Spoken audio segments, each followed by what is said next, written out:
Brought to you bye V-Guard, को powered by Sensodyne.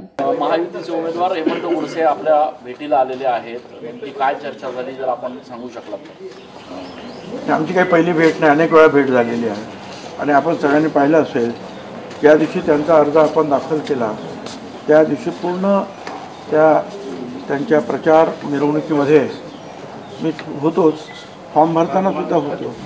परंतु आता एक उमेदवाराचा जे एक थोडंसं एक प्रथा आहे की काही वेगवेगळ्या पक्षाच्या लोकांना कार्यालयामध्ये जाऊन भेटी देणं, त्याप्रमाणे ते आलेले होते आणि आमचे सगळे कार्यकर्ते जे आहेत, जिल्हाध्यक्ष, शहराध्यक्ष, महिला, युवा वगैरे सगळे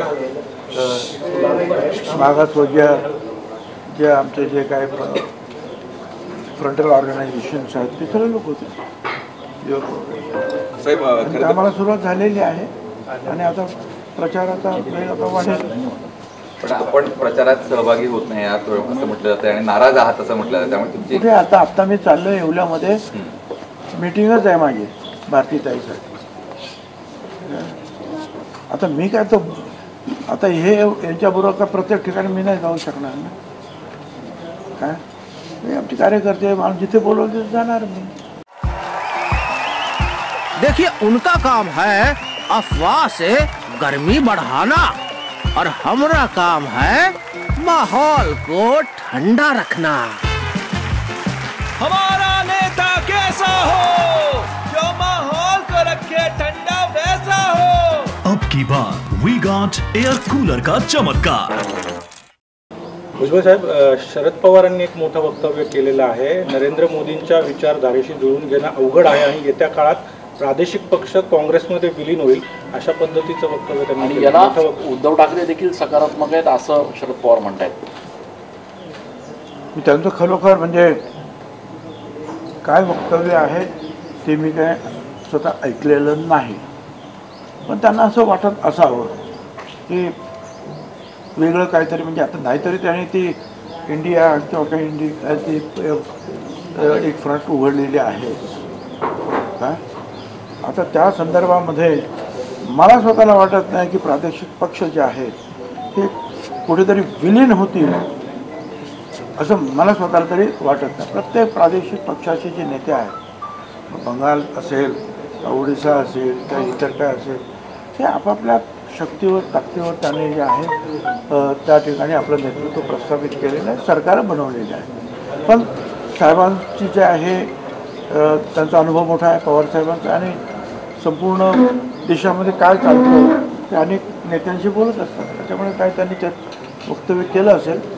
त्यांच्या स्वतःच्या पक्षाबद्दल तर ते संकेत देत नसतील, मला कल्पना नाही ते काय म्हणाले, म्हणून तर बोललो ते काय म्हणाले, काय नक्की काय, आणि ते म्हणतात त्यावेळेला काय अर्थ त्याचा काढायचा, तो प्रत्येकजण आपापल्या पद्धतीनं काढत असतो। आदित्य ठाकरे यांनी असं म्हटलंय की मनसेने भाजपला बिनशर्त पाठिंबा दिलेला आहे आणि गुजराती याच्या मराठी लोकांना विरोध करणाऱ्या या मुंबईमध्ये मनसेचा पाठिंबा चालेल का? आता मी आदित्य ठाकरे काय म्हणत त्याच्यावर मी काय कॉमेंट करणार, कोण काय काय बोलतो तरी साहेबांबद्दल जे आहे ते जनरल असो, राजकीय चित्र काहीतरी वेगळं होणार असा प्रकारचं होतं म्हणून त्याच्यावर बोललो। बाकी आता प्रत्येकजण जे आहे हे कलगीतुरा अजून थोडे दिवस सुरू राहणार, हा एक जण बोलणार ते एक जण। तरी आता बरं झालं बारामतीची निवडणूक संपल्यामुळे काय म्हणजे मला स्वतःला आनंद आहे की ही निवडणूक संपली ती बारामती, त्याच्यामुळे त्या हे जे चाललं होतं बरेच दिवस सोड आता नक्कीच थांबेल।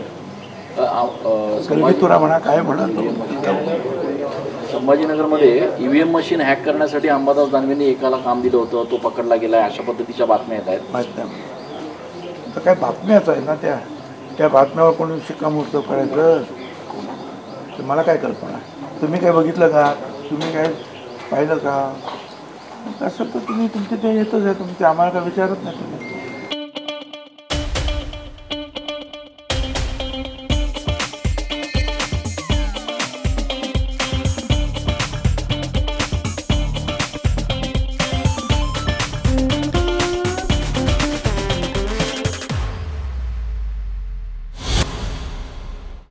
निर्यात बंदी जरी उठवली असली तरी ते नोटिफिकेशन वेळेवर पोहोचलं नाही JNPT आणि बाकी साईट. मला पण असं कळलं की 400 कंटेनर जे आहे तिकडे पकडलेलं आहे.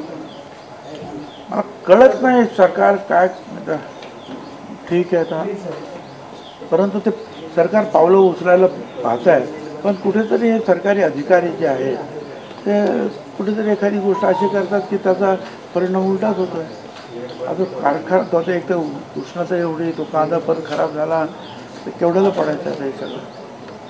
त्याच्यामुळे ताबडतोब निर्णय घ्यायला पाहिजे. मला असं वाटतं की भारतीय ताई वगैरे जे आहेत ते त्या संदर्भात बोलतील. वरती पियुष गोयल जे आहेत ते मुंबईतच आहेत, वर्तमानपत्रामध्ये या सगळ्या गोष्टी आलेल्या आहेत. अधिकाऱ्यांची उदासीनता असं वाटतं, अधिकाऱ्यांची उदासीनता असं मला काही कळत नाही ना. अनेक वेळेला जे आहे एक काम करतात एक काम सोडतात. बरं, आचारसंहिता असल्यामुळे मंत्रीसुद्धा त्याच्यामध्ये जास्त मजबूतीनं बोलू शकत नाहीत, सगळी अडचण असते. पण मला असं वाटतं की आता तुम्ही ज्या पद्धतीने त्याला उजाळा दिलेला आहे सुटेल आज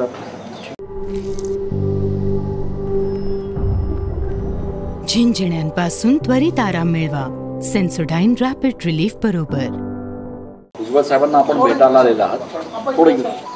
भुजबळ साहेबांची आपण भेट घेतलेली आहे. एकूणच भुजबळ साहेबांनी आपल्यासोबत प्रचारात सक्रिय व्हावं अशी काय आपण विनंती केली आहे का, आणि किती फरक पडेल, येणाऱ्या दिवसाचं काय प्लॅनिंग आहे तुमच्या इकडे? महायुतीचे भुजबळ साहेब ज्येष्ठ नेते आहेत, म्हणून आज आपण त्यांची भेट घेऊन आपल्या सर्वच महायुतीचे सर्वच जे मित्रपक्ष आहेत अशा सर्वच मित्रपक्षांच्या नेत्यांशी भेटून त्यांनी त्यांचे सर्वच पदाधिकाऱ्यांनी त्या ठिकाणी सहभागी व्हावं त्यासाठी आपण विनंती केलेली आणि त्यांनी तशा सूचना सर्व पदाधिकाऱ्यांनी त्या ठिकाणी केल्या. मुख्यमंत्री देखील आज येत आहेत, काही बैठका आहेत.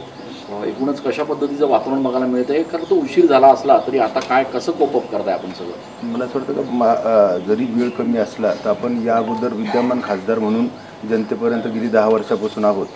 आचारसंहितेच्या अगोदर देखील आपण विकास कामांच्या माध्यमातून संपूर्ण लोकसभा मतदारसंघामध्ये फिरून आलो होतो. म्हणून प्रचार महायुतीचं या ठिकाणी राष्ट्रवादी, भाजप, शिवसेना, मनसे आणि RPI यांची ताकद देखील मोठी आहे आणि सर्वांनी एकत्रित काम केलं तर निश्चित मला असं वाटतं का त्या ठिकाणी यश मिळेल. भुजबळ साहेब सक्रिय झाल्यानंतर साधारण किती ताकद तुम्हाला नाशिकमध्ये मिळेल, काय अपेक्षा आहे का सगळं? मला असं वाटतं का भुजबळ साहेबांच्या सहभागी झाल्यानं निश्चितच एक मोठी ताकद आता या महायुतीला या ठिकाणी मिळालेली आणि आमचा विजय हा निश्चित त्या ठिकाणी सोपा होईल.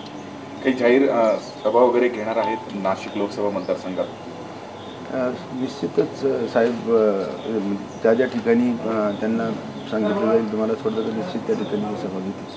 मागे पॅम्पलेट आणि होर्डिंगवरून फोटोवरून जे समर्थकांमध्ये नाराजी होती ती दूर झाली का? मला असं वाटतं की या अगोदर आपली उमेदवारीच फॉर्म भरायची 3 तारीख होती आणि 2 तारखेला त्या ठिकाणी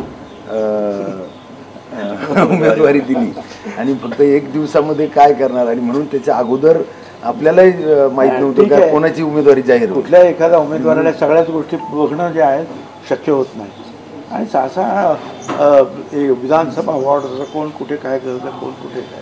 2 निवडणुका आपण एकमेकांसमोर लढला आहात आपण दोघंही, आज आपण एकत्र आहात. ताकद निश्चितपणे वाढेल असं वाटतंय का? उमेदवाराच्या पाठीशी आपण पूर्णपणे ताकदीने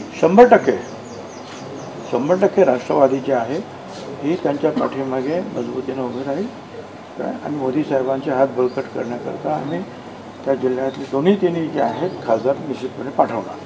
शांतिगिरी महाराज यांनी देखील अपक्ष उमेदवारी अर्ज भरलाय. कुठेतरी हिंदुत्वाची जी मतं आहेत ते डिवाइड होतील अशी चर्चा शहरात आहे, त्यावर काय आपण? तो प्रश्न त्यांच्यासाठी आहे. Brought to you bye V-Guard, को पॉवर्ड बाय सेन्सोडाईन.